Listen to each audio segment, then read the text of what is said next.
حضرت عبداللہ ابن عباس رضی اللہ تعالیٰ عنہ سے مروی ایک روایت ہے، میں ایک دن حضور کے پیچھے بیٹھا ہوا تھا، سواری میں حضور کا ردیف تھا، تو حضور نے فرمایا، اے بیٹے، اے لڑکے، میں تجھے کچھ کلمات سکھاتا ہوں، تو اللہ کے حقوق کا خیال رکھ تو وہ تیری حفاظت فرمائے گا۔ تو اللہ تعالیٰ جل شانہ کے احکام کی حفاظت کر، تو اسے اپنے سامنے پائے گا۔ اذا سألت فاسأل اللہ، جب سوال کرے تو اللہ سے ہی سوال کرے، اللہ سے مانگنے کا مزاج پیدا کر لیں کہ فرمایا تمہارے جوتے کا تسمہ بھی ٹوٹ جائے تو وہ بھی اللہ سے مانگو۔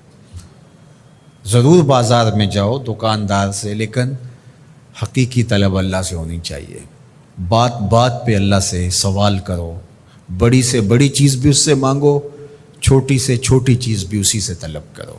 ہماری ساری ضرورتوں کا کفیل ہمارا رب، ہمارا مالک ہے۔ تو دوسری نصیحت یہ کی کہ جب تو استعانت طلب کرے، مدد طلب کرے، تو اللہ سے ہی استعانت طلب کرے۔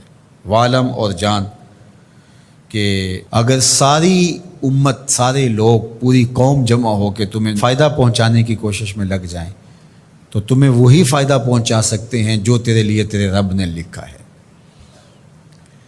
اور فرمایا وَإِنِ اجْتَمَعُوا عَلَىٰ أَن يَضُرُّوكَ بِشَيْءٍ، اور اگر تمہیں نقصان پہنچانے کے درپے ہو جائیں، لَمْ يَضُرُّوكَ إِلَّا بِشَيْءٍ قَدْ كَتَبَهُ اللَّهُ عَلَيْكَ، تو تجھے صرف وہی نقصان پہنچا سکتے ہیں جو اللہ نے تیرے لیے لکھا ہے۔ سارا زمانہ بھی مخالف ہو جائے، تیرا کچھ نہیں بگاڑ سکتا۔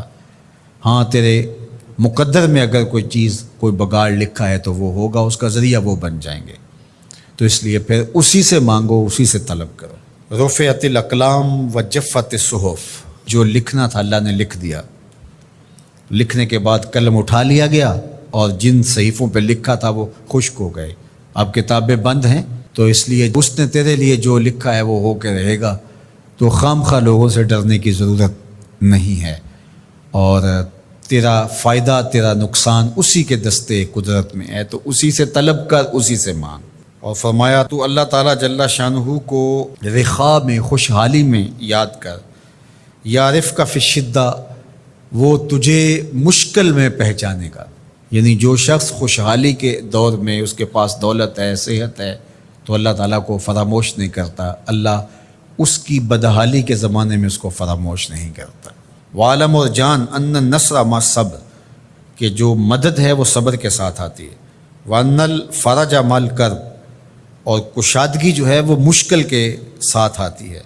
وان مع العسر یسرا، اور سہولت جو ہے وہ مشقت برداشت کرنے کے بعد آتی ہے۔ تنگی کے بعد فراخی آتی ہے، پہلو مشکل پھر تمنا، پہلو کنڈا پھر پل، شاید مگروں پہلو مکھیاں ڈس دیاں ڈنگ والیاں۔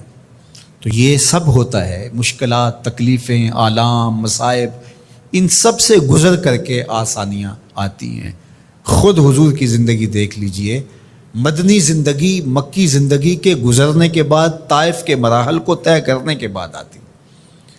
تو ہم ڈائریکٹ اگر چاہیں مکی زندگی کو اختیار کیے بغیر اور طائف کی مشکلات اور سنگلاخ راستوں سے گزرے بغیر مدنی برکتیں حاصل کرنا، تو وہ نہیں پا سکتے۔